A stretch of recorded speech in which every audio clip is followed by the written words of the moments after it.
سال کے 12 مہینوں میں سب سے افضل ترین مہینہ،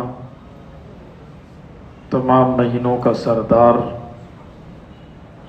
جو کہ رمضان المبارک کا مہینہ ہے، وہ عن قریب آ رہا ہے۔ رمضان میں رمضان کی باتیں ہوں تو اس کا مطلب یہ ہے کہ وقت تو نکل جائے گا، مہینہ آتا ہے اور چلا جاتا ہے۔ ہر چیز کی تیاری اور ہر چیز کا تذکرہ وقت سے پہلے ہوتا ہے، تاکہ ہم پہلے سے ہی آنے والے وقت کے لیے ذہنی طور پر اور عملی طور پر تیار رہیں۔ حضرت سلمان فارسی رضی اللہ تعالیٰ عنہ کی وہ مشہور حدیث جس میں حضور اکرم صلی اللہ علیہ وسلم نے رمضان کے فضائل کو بیان فرمایا، تو اس حدیث سے پتہ چلتا ہے کہ رمضان کے مہینے سے پہلے حضور اکرم صلی اللہ علیہ وسلم نے صحابہ اکرام کو جوڑا اور ان کو بتایا کہ کتنا عظیم مہینہ آ رہا ہے اور کتنا مبارک مہینہ آ رہا ہے۔ دو چیزیں ذہن میں رکھیں، ایک تو یہ کہ حضرت عائشہ صدیقہ رضی اللہ تعالی عنہ غالباً یہ فرماتی ہیں کہ حضور اکرم صلی اللہ علیہ وسلم کہ اذا دخل شہر رمضان شد میزرہ، کہ جب رمضان کا مہینہ آتا تھا تو حضور اکرم صلی اللہ علیہ وسلم کمر کس لیا کرتے تھے۔ دو چیزوں کے بارے میں آتا ہے، کمر کس لیا کرتے تھے، جب رمضان کا مہینہ آتا تھا اور جب رمضان کا آخری عشرہ آتا تھا۔ تمام مہینوں میں سب سے افضل مہینہ رمضان، اور رمضان کے مہینے میں سب سے افضل راتیں لیلۃ القدر، آخری عشرے کی راتیں۔ اس لیے رمضان آتا تو حضور اکرم صلی اللہ علیہ وسلم کمر کس لیا کرتے اور صحابہ اکرام کو متوجہ کرتے تھے کہ ایک عظیم مہینہ آ رہا ہے، عظیم مہینہ۔ آپ نے ایئرپورٹوں پر دیکھا ہوگا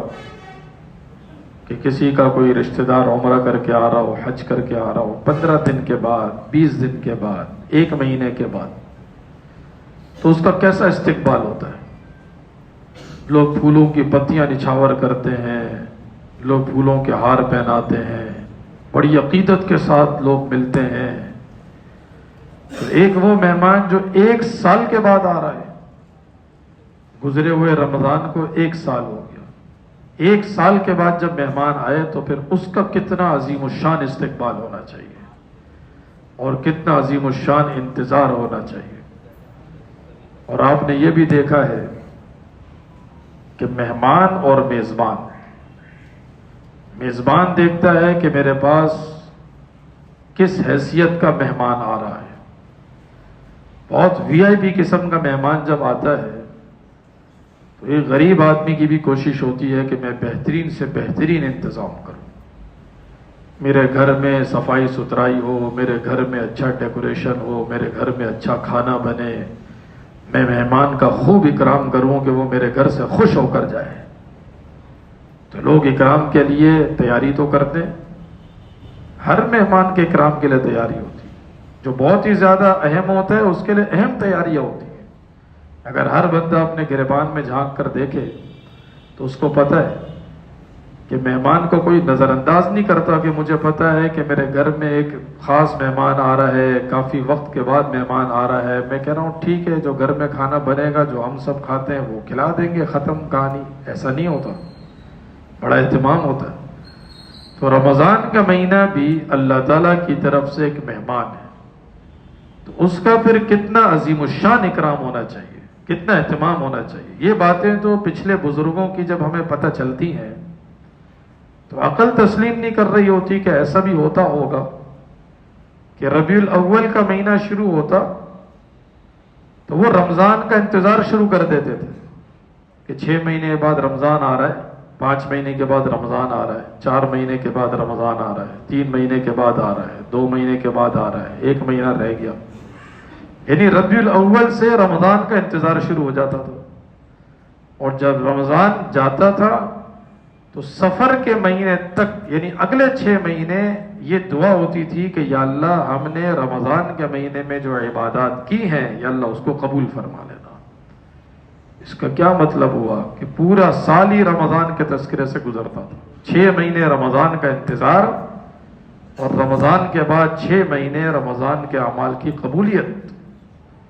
اس کی وجہ یہ تھی کہ حضور اکرم صلی اللہ علیہ وسلم نے فرمایا کہ اگر کسی نے بغیر کسی عذر کے رمضان کا ایک روزہ چھوڑ دیا اور وہ پورا سال بھی اگر قضا کرتا رہے تو پورے سال کا روزہ رمضان کے ایک روزے کے برابر بھی نہیں ہو سکتا۔ اتنا عظیم مہینہ تو اس کا انتظار تو بنتا ہے، اور اتنا عظیم مہینہ اس کے اعمال کی قبولیت کا سوال تو بنتا ہے۔ اس لیے ہم بھی ان لوگوں میں شامل ہوں کہ جو بھرپور شدت کے ساتھ اعمال کی نیت سے رمضان کا انتظار کر رہے ہیں۔ دیکھیں 3 طرح کے لوگ ہوتے ہیں جن میں رمضان اثر انداز ہوتا ہے۔ پہلے نمبر کے وہ لوگ ہوتے ہیں جو رمضان کا بھرپور انتظار کر رہے ہوتے ہیں، اس لیے کہ رمضان میں اعمال کا اجر بہت بڑھ جاتا ہے، بہت بڑھ جاتا ہے۔ آپ نے سنا ہے کہ من جاء بالحسنۃ فلہ 10 امثالها۔ بعض اعمال ایسے ہیں کہ جن کا اجر 10 گنا ملتا ہے، بعض اعمال ایسے ہیں جن کا اجر 700 گنا ملتا ہے، اور بعض اعمال ایسے ہیں جن کا اجر اتنا ملے گا، اتنا ملے گا، اتنا ملے گا کہ کوئی سوچ بھی نہیں سکتا۔ وہ کون سا عمل ہے؟ وہ روزہ ہے۔ اس لیے کہ احادیث سے پتہ چلتا ہے کہ روزہ اللہ اور بندے کے درمیان ایک راز ہے، راز۔ روزہ رکھنے کے بعد آپ نے وضو خانے میں پانی پی لیا، کسی کو نہیں پتہ چلا، آپ کے گھر میں کسی کو نہیں پتہ چلا کہ اس نے روزہ توڑ دیا، آپ کے دوستوں میں کسی کو نہیں پتہ چلا، ساتھ بیٹھنے میں کسی کو نہیں پتہ چلا، بیوی بچوں کو نہیں پتہ چلا، پتہ کس کو چلا؟ صرف اللہ کو پتہ چلا۔ یہ ایسا عمل ہے جو اللہ اور بندہ جانتا ہے، بس اللہ کے ساتھ براہ راست تعلق ہے روزے کا۔ جب براہ راست تعلق ہے تو اللہ تعالیٰ اجر بھی براہ راست اتنا دیں گے کہ اللہ نے اس کا اجر بتایا بھی نہیں ہے، بہت زیادہ دیں گے، بہت زیادہ۔ اس لیے رمضان کا مہینہ ہو اور روزہ چھوٹ جائے، یہ تو آپ سمجھیں کہ ہم سوچ بھی نہیں سکتے، اور یہ تو خدا نہ خواستہ ہونا ہی نہیں چاہیے، ہم سے بھی نہیں ہو، ہمارے گھر کے کسی فرد سے بھی نہیں ہو، ہمارے ملازمین کے کسی ملازم سے بھی نہیں ہو، اور ہمارے گھر میں جو سمجھدار بچے ہیں ان سے بھی نہ ہو۔ یہ تربیت کا ایک حصہ ہے کہ اگر ہمارے گھر کے سمجھدار بچے روزہ رکھیں گے تو بڑے ہو کر آپ کو ان کو سمجھانا نہیں پڑے گا کہ روزہ بھی فرض ہوتا ہے، وہ کہیں گے کہ میں بچپن سے رکھتا ہوا آتا ہوں، ابو رکھوایا کرتے تھے، امی رکھوایا کرتی تھی، اور یہ چیز ہمارے لیے انشاءاللہ تعالی صدقہ جاریہ بنے گی۔ اس لیے روزے کا بھرپور اہتمام ہو، تراویح کا بھرپور اہتمام ہو، صدقات کا بھرپور اہتمام ہو، سخاوت کا بھرپور اہتمام ہو، قرآن کریم کی تلاوت کا بھرپور اہتمام ہو۔ تو میں آپ کو بتا رہا تھا کہ 3 طرح کے لوگ ہوتے ہیں۔ ایک وہ جن کو رمضان کا انتظار ہے اس لیے کہ اس میں اجر بہت بڑھ جائے گا، اور یہ اعمال کمانے کا بہت بہترین موقع ہے، اور چند دن کا موقع ہے، بس 29-30 دن کا موقع ہے، پھر یہ موقع نہیں لگے گا۔ اس لیے رمضان آنے دو اور ہمیں اعمال کرنے دو، نوافل بھی پڑھیں گے، روزے بھی رکھیں گے، تلاوت بھی کریں گے، سخاوت بھی کریں گے، سب کریں گے۔ یہ لوگ سب سے بہترین لوگ ہیں۔ کچھ وہ لوگ ہوتے ہیں جو رمضان کا اس لیے انتظار کرتے ہیں کہ رمضان آ رہا ہے، ماشاءاللہ بہت رونقیں ہو جائیں گی، مزہ آئے گا، مارکیٹوں میں رونقیں ہو جائیں گی، رات بھر گلیوں میں رونقیں ہو جائیں گی، اور بازاروں میں کاروبار بہت چلے گا، دسترخوان بہت اچھے اچھے لگیں گے، افطار پارٹیوں کی دعوتیں بہت اچھی اچھی ملیں گی، روزہ بھی رکھیں گے لیکن ساتھ میں بہت سارے مزے بھی ہوں گے۔ یہ نیت اچھی نہیں ہے، یہ سارے کام اللہ کرا دیں گے، لیکن نیت صرف اعمال کی ہونی چاہیے۔ اور تیسرے وہ لوگ ہوتے ہیں جن کے لیے رمضان بوجھ بن جاتا ہے، اس لیے کہ بہت سارے وہ گناہ کرنا چاہتے ہیں لیکن رمضان رکاوٹ بن رہا ہوتا ہے، شرم آ رہی ہوتی ہے کہ اگر میں یہ کروں گا، ویسے تو کر لیتا تھا، کوئی مسئلہ نہیں ہوتا تھا، رمضان میں کرنے جاؤں گا تو لوگ کہیں گے کیا ہو گیا بھائی، رمضان میں خیال تو کر لو۔ تو یہ وہ لوگ ہوتے ہیں جن کے لیے رمضان بوجھ بن جاتا ہے۔ ہم نے پہلے لوگوں میں شامل ہونا ہے وہ لوگ